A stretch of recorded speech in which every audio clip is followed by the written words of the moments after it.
Next on the speaking roster is Tiffany Waters. She's from Mai-Wel. Tiffany is the service lead for the business development team at Mai-Wel LabourForce Solutions. Now, she's originally from Newcastle, but has an extensive period of working overseas. She's worked on 3 continents, which is very unusual, and has some great experience to share with you today. Now, her presentation will include the Transition to Work program, path internships and benefits for the business, and the youth bonus wage subsidy, which I think might answer that question you had there. So now I'd like to introduce to you Tiffany. Thank you, Tiffany.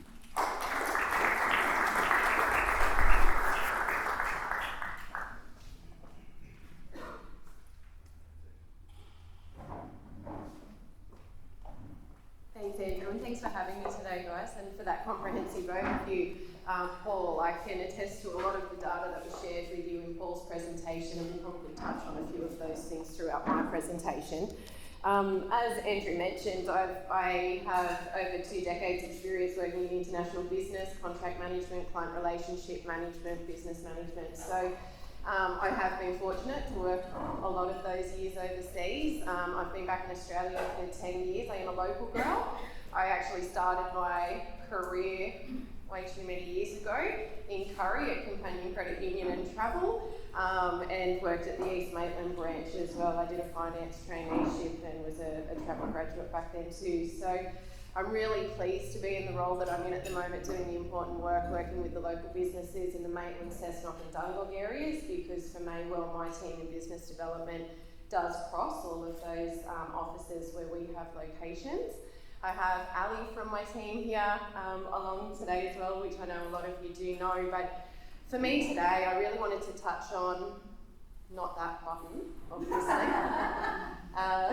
Let's see. Really what I wanted to touch on with you today is a bit of an overview of our job seeker engagement model.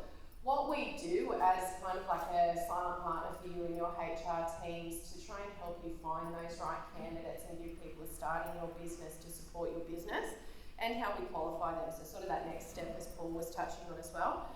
What our Transition to Work program is, I'm going to touch on what that is and who the job seekers are that we work with within that program. And I'll give you a little bit of an overview of a couple of other programs we work on as well, from which you can recruit through us too. What a path internship is. Just show of hands, does anyone actually know what an internship is? Great, then I'm going to let you all know what those are as an option for your businesses throughout the course of the time that I'll spend with you. I'll find out if you're looking for a trainee and what it looks like to actually onboard a trainee in your business, as Paul's presentation was bang on in regards to skills shortages in terms of job seekers across our region at the moment. And we sort of work in a business development team from a business solutions perspective. We identify what is going on in the local market. We know exactly what's happening in that market and where your shortages are in your businesses, and that's what Ali and I do as a part of Mai-Wel. And it's just around having a look at creative solutions as to how we can help you with your recruitment needs. You do all have our business solutions brochure on the table at the moment, so please take those with you. We do have a little bit of information in those, but it does most importantly have all of our contact details in there. So you can reach out to us at any time, no matter what question it might be, and ask us directly how it is that you think we might be able to help you solve a problem within your business from a recruitment perspective. And we will touch on a couple of the wage subsidies, and there are a plethora of wage subsidies that the government is making available to businesses in order to try and help people get work, but to also support your businesses, particularly at the moment post-COVID. So I will answer the gentleman's question at the end with regards to the 50% wage subsidy. That's the Boosting Apprenticeship Commencement Wage Subsidy, and I'll touch on how you access that and what that really looks like in a simplistic form. And anything further than that, you have our contact details. We'd be more than happy for you to reach out or have a chat with us after today, and we can go through it in more detail. So what does the job seeker engagement model sort of look like for Mai-Wel? So as Paul was saying, it's really important that the qualification process in terms of who we put in front of you when you're looking for somebody to join your teams and your businesses, that qualification process is incredibly important. We know that you're utilising our service because you're short on time. So we're here to try and help make sure that we are efficiently providing you suitable candidates in terms of, you know, what your business needs are. So the way our model actually works, we have a range of different people ranging in ages from 15 right through to 60 odd in terms of job seekers on our program. They aren't all on government payments, some of them are voluntary. Because we have been in the Maitland area for 60 years, it's our birthday year this year, we are very well known for the work that we do, particularly in the Disability Employment Services arm, but we do work with people across our region who may come to us as voluntary. And that means that they know what we're doing, they know that we work with over 2,000 local hunter businesses, and they know that we will tap into a job for them with a local business that they want to work with. So our process is quite extensive, and it is a proven business model that we are finding works. We have over 70% retention rate, so which means when we place people into employment, we actually are making sure that qualification process is right for you as the business. But for example, if a job seeker comes to us, traditionally they'll come through our Step Up program. So that particular program is more so for our job seekers that are on an NDIS funded plan, so the disability side of our program. And when I say disability, apologies, but can I have a show of hands? How many people picture your traditional disability, someone in a wheelchair, and don't think outside of that range? Well, that's great to see. Well, thank you for your honesty, because I have to say that there are a lot of businesses that we have conversations with, even in today's age, where they still think of disability, somebody more so with a physical disability, but 1 in 4 people in Australia and in our region actually have a mental disability as well, a mental illness disability as well, and they're managed perfectly and make them perfectly viable for employment. So that's a part of what I wanted to sort of put out there today, that whilst we do have a disability employment service arm to our business, and it's what we're known for and we do impeccably well, I'm proud of what we do in that space, it's sort of having a look with businesses and entertaining the option of employing somebody with a disability and understanding what that means, because you'll be surprised when you're in workforces now, there may be people with a mental illness or disability that's just not disclosed to you, and they're probably a very high functioning part of the team too. So, but our Step Up program is where they come through our program and they basically are assessed in terms of what their job goals are, their employment goals. If through that process they're identified as being able to move to the next step, that's where they join our employment assistance team. So our employment assistance team, we have them located both in our Maitland and our Cessnock areas, and once a week in an outreach centre that we have in Dungog as well. So employment assistance is where Ali started, actually, within the Mai-Wel business model, and they're the consultants that work with every single job seeker. As Paul said, it's incredibly important to get to know your candidates. So that's the work that the employment assistants do. So they sit down with Joe Smith, and Joe Smith says he wants to be a rocket scientist, and we say, right, let's run through some aptitude tests, let's actually qualify your capacity to be able to fulfill that, and then we'll work through the process of helping them get the skills. I use that as an out there concept, but honestly, we are working with the participant to try and help their job goals, because we know when the next business that's looking for a rocket scientist comes to us, we know they're actually working with participants that want to go into that work. So there's a much higher chance that that's going to be a good fit for your business for a long-term employment opportunity for you. So that's the work that the employment assistance team do. We do a lot of work in the training space in that part as well, and these people could be with us for 2 weeks through to 12 months, depending on what it is that their job goal is and what skills they need to acquire through that process. Similarly, that's a process we can work with you on from a BD perspective, which I'll touch on in a minute, for either new people coming to your teams or existing employees that you have. Our Transition to Work program is one of the programs that we have job seekers come to us through. So the Transition to Work is a government contract that Mai-Wel actually has at the moment. We've had it for a few years now, and we do have it for a few more. So that's working with 15 to 24-year-olds here in Maitland that are looking for work. So they're transitioning from school, they may have left school early or they may have finished school, but they just need that support to be able to transition from an education life into, school life into a working employment. So we work with them specifically to gain skills, as I mentioned, just like we do in employment assistance, and then transition them into work. But it's more the youth, which I'll touch on in a little bit more detail today. Our business development team is the team that I head up for Mai-Wel. So we've been around for over 2 decades.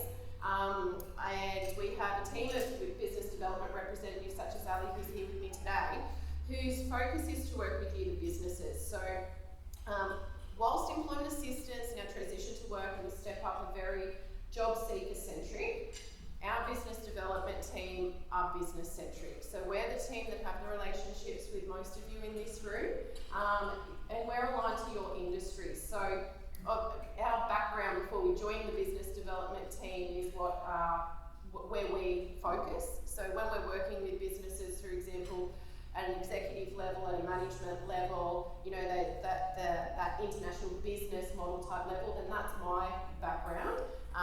But it's more your executive type roles, that will be what I do. So I work with council and those sorts of positions.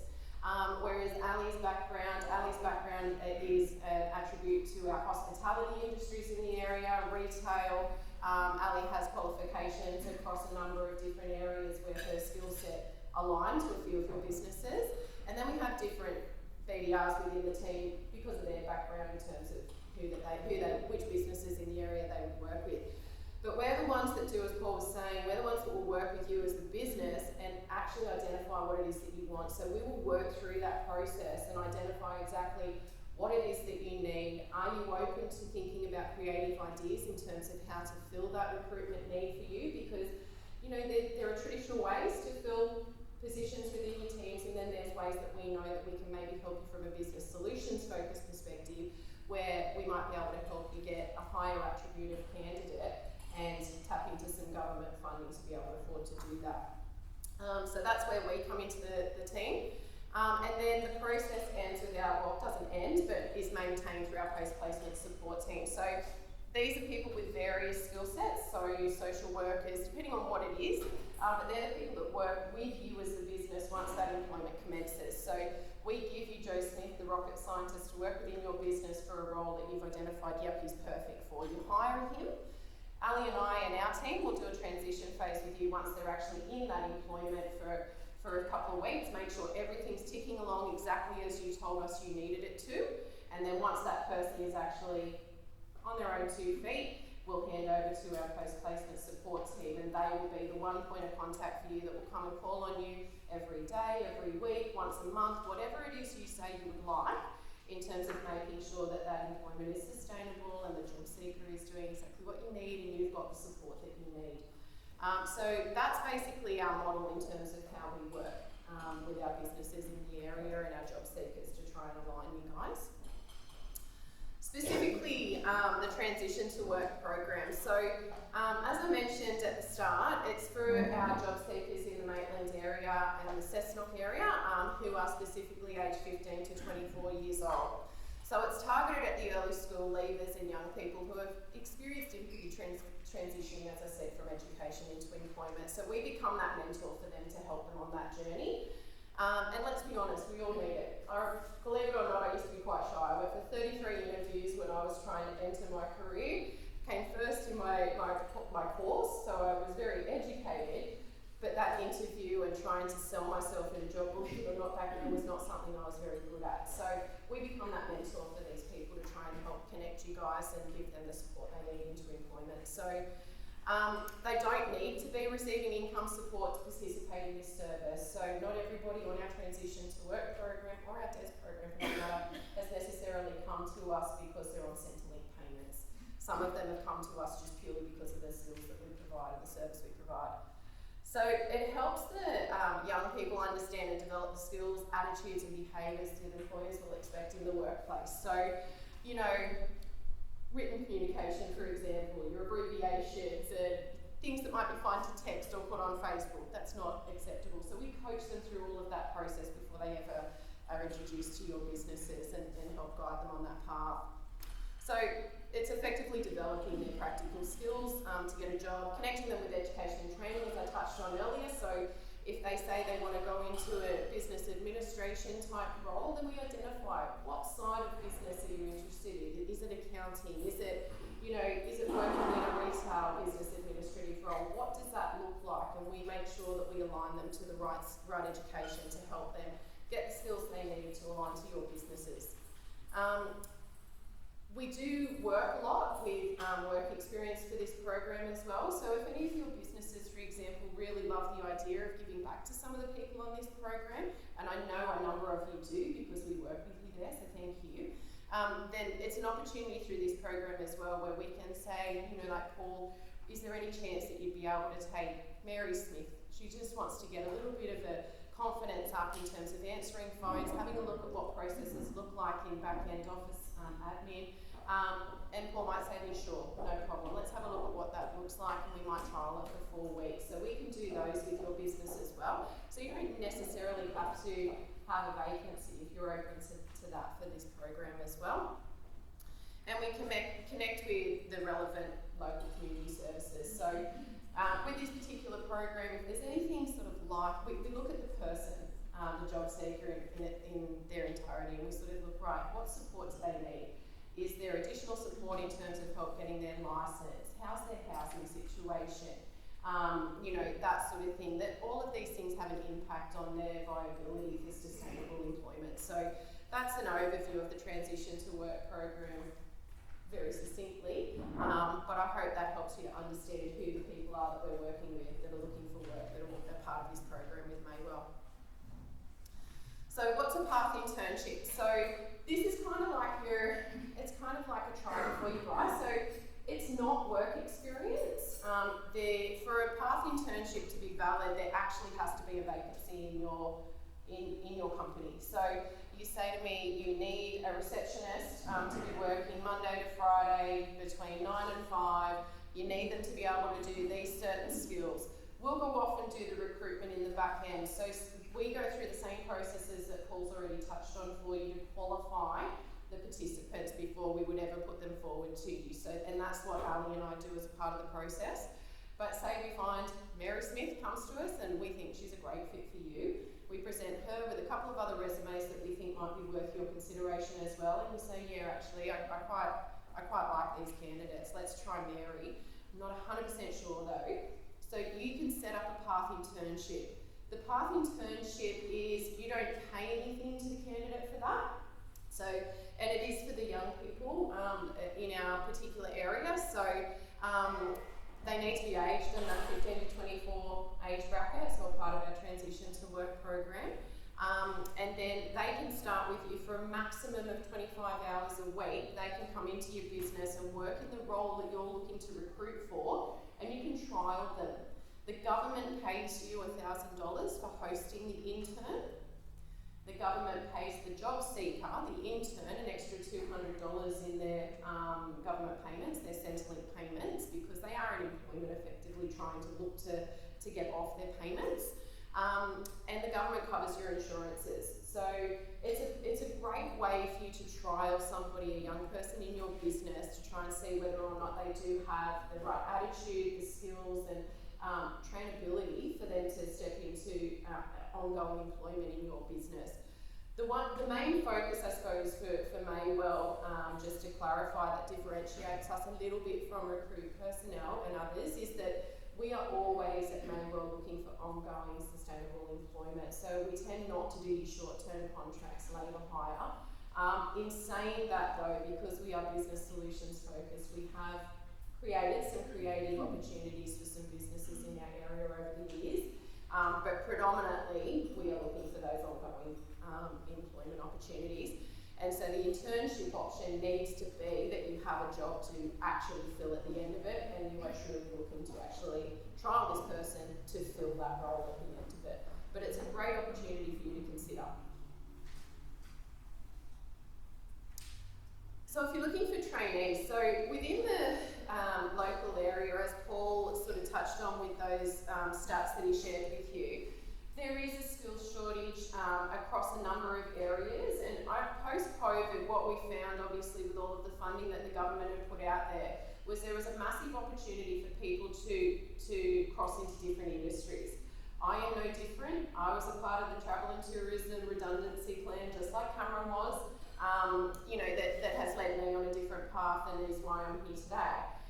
So when you're looking at, who you want to put into your business, in our local area, it's no different. In the Hunter, we've had chefs that have, hospitality was absolutely, impacted heavily during COVID. So we've had chefs that have had to cross-train and are now in admin jobs. And the same thing has happened across all of our industries. COVID did not touch anybody really, except for bike shops. Bike shops did great out of it. So. But if you're looking at taking on a trainee, like there's a couple of subsidies I'm going to talk to you about today, and this is where Ali and my team and I can work with you, because if you sort of look at who you have in your current workforce and you think, we obviously always want to nurture our team and we employ people to do certain roles, but we can obviously work with you to see, is there a creative way that we can maybe upskill your existing workforce, help you gain funding to do that, for them to take the next step for those within your teams that would like to, for us to open the door for your entry-level type roles within your business. So if you're looking for a trainee, we can organise, we do all of the paperwork for any of the things I'm talking to you about. So we're literally like a silent partner in your HR team. We are a completely free of charge service. Completely free of charge service. So we do everything for you. You just tell us what you need. My team and I will qualify what that looks like, make sure that everything is T's are crossed, I's are dotted, and we can make sure that this will work. And then we go away, do all the recruiting, we do all the screening that Paul and his team do as well.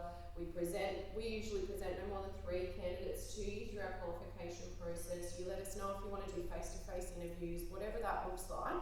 And we will do all of the paperwork from A to Z, like the whole process. So we link in, if you're looking at taking on a trainee, as Paul said, if you think creatively about it, a trainee doesn't also have to be an entry-level role. For example, we've just placed a project manager in a 6-figure salary role to do a project management qualification, accessing the Boosting Apprenticeship Commencement funding, which I'll talk to you about in a second. So when you think about these traineeships, it doesn't always have to be your traditional entry-level roles either, but there is funding that we can help you access for it. So we link in with all of the training organisations. You don't need to worry about, who do I do that with? Is it TAFE? Is it who does that qualification? What are the requirements in terms of the traineeship in a real sense during the week for your business? Because there is a part of traineeships where you need to make sure you're allocating the time for them to do their actual written work and their theory work, as well as the practical benefits to your business for them working whilst they're doing the traineeship with your business. So they can be full-time or part-time. So we talk about what that looks like for your business and the candidates that might be interested in that. We'll make sure that each trainee also has the relevant requirements for them to enter your business. So a pretty common one across the business businesses in our area is you're working with children, you police checks. Some do medicals, some do drug and alcohol testing. So we do all of that as a part of our qualification process before we say, yep, here's a trainee that I think might be worth considering for you. And as per our job seeker engagement model, we do provide the on and off the job placement support for at least the first 6 months. So we really don't just place people and then walk away. You have our support through the whole process. And that's why we have an 83% repeat client base, which is something we're very proud of. Businesses use us more than once because of that. They know that they have our support.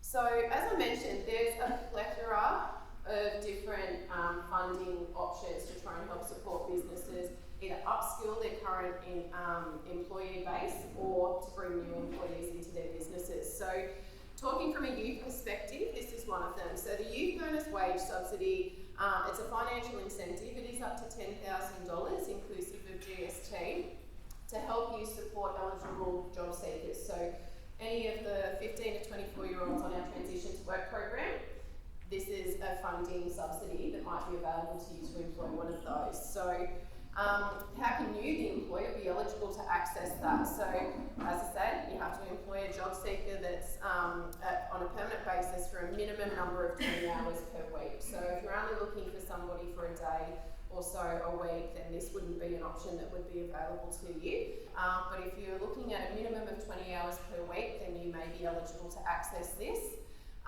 Apprenticeships and traineeships may be eligible for the wage subsidy as well. And the reason I put this here, even though I'm going to talk to you about the boosting apprenticeship commencement subsidy, is because part of the qualification process that my team will do is we'll actually look at it from a dollars and cents perspective for your business and say, right, these are the different subsidies that might be available to you, but this is actually the one that's going to be more profitable for you. We'll talk through the option, it's your business. We'll just help nut through all of the information so that you can just see it in dollars and cents and go, right, that's the best fit for my business in terms of a subsidy. Employment services providers determine if the subsidy is offered. So usually after our job seekers have been registered as job seekers for 180 days, that's when this subsidy kicks in. So, and that might create alarm bells for you, because I know in my background in business it'd be like 180 days, why don't they have work yet? Keep in mind that part of this is they might have been doing some training. So they might have been trying to get qualifications in order to enter the jobs that they want. And therefore, as a part of that process, they've now ticked over to be eligible for the youth bonus wage subsidy to be employed in your business. So how do you claim the wage subsidy? You need to employ the job seeker, as I said, for the average of 20 hours per week over a 26-week period. So I know a lot of our manufacturing and warehousing type industries and businesses that we work with in our area, I know with them they might have really busy times of the year. Retail, another example, might have really busy times of the year and then troughs at other times of the year. So the way we access it is over that 26-week period. You just need to have a consistent average of 20 hours per week to access it in an ongoing and sustainable position. So the other thing with this as well is that it's not intended that at the end of 26 weeks that the job's going to end. We're literally trying to always look at ongoing employment for your business. It's claimed in 2 instalments, so usually at around 13 weeks and 26 weeks. So, and plus it's the feel good. By hiring an eligible participant, you're giving your business a boost and contributing to our local economy. So the boosting apprenticeship commencement wage subsidy, that's the one that Paul sort of touched on a little bit. This is one that came about because of COVID. So there has always been wage subsidies offered and financial benefits for businesses in our area to take on apprentices and trainees. But the boosting apprenticeship commencement wage subsidy was a government response directly to COVID, to try and help give you some more funding and give it to you in a different manner at a higher level because of the impact on businesses due to COVID. So it's not just for apprentices, it's for trainees as well. But the way it works is that you can have quarterly, you can claim quarterly up to $7,000 or 50% of your new hires wage. So say for argument's sake, if your hire's wage wouldn't equate to $7,000, or would equate to more, over that quarter, the maximum you could claim for the quarter would be $7,000. Now, they originally had 100,000 positions that they put out. The government said, we're going to fund 100,000 new apprentices and trainees on this program.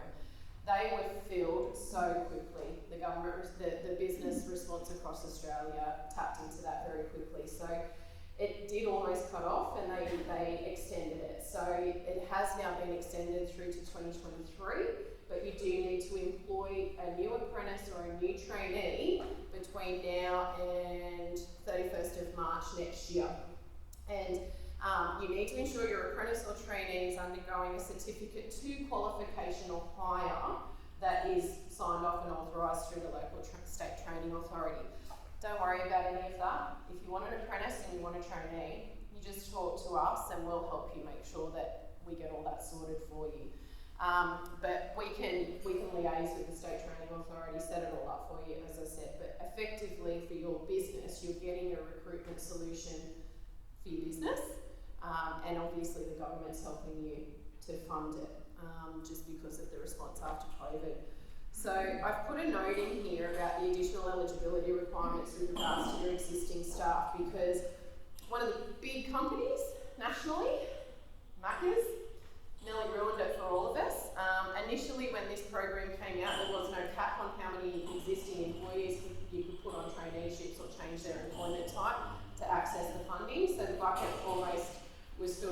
quickly on this. So the government very quickly changed that in October last year and put a cap. So you can have no more than 30 existing workers in your business. Most of our businesses in your LGA, that will be fine for. But a great opportunity here is, as I said, if you've got existing staff in your business that you're thinking of supporting into leadership roles, stepping up into supervisor roles, stepping into different parts of your business, you can use this funding to help fund do that. And then you can also use this funding to bring in somebody new to fill their role. So there's lots of creative ways we can work with this funding, and we can do that now through till March of 2022. In terms of claiming the wage subsidy, it's claimed every quarter in arrears. So, for example, as I've put here, so claims can be lodged from the 1st of April 2023 for the quarter of 1 January to 31 March 2023. So the funding is going, I'd be surprised if they didn't extend it again, given the impact this is having for businesses. So, but if you need any help on any of this stuff, then please just let us know, because there's lots of ways that we can try and help you with your business in accessing funding to try and, solve your recruitment needs, I suppose. If you do want any more information, our Mai-Wel LabourForce Solutions website is here, as is the email directly into the business development team. The business solutions brochures you have on your tables also has this information on the back cover, and I've put one of my personal business cards on all of your tables as well. So please don't hesitate to reach out. Whatever your recruitment needs are, we're happy to work with you and figure out how to make that work for your business. Thank you.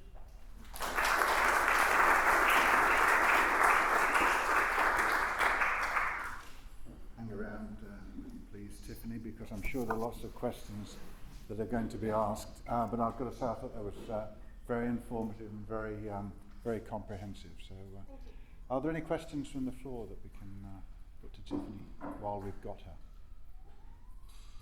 The gentleman that asked the question earlier, did that answer the question that you asked? Yes. Yeah, that's good. So that testament to your Thank you. comprehensive nature. So once again, put your hands together for Tiffany.